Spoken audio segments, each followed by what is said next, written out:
Salah satunya adalah dari Kecamatan Getoni, melambungnya harga-harga 9 bahan pokok yang kemudian ini menjadi perhatian pemerintah pusat.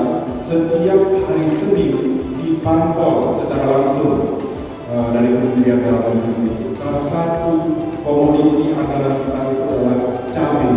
Ternyata pada saat inflasi cukup tinggi, ini merupakan satu yang sangat penting sekali untuk menekan laju inflasi ini. Dan kemudian bulan Ramadan ini kami pikir memang dan kami rasa adalah bulan yang penuh kesejukan dan kemudian menyejukkan suasana.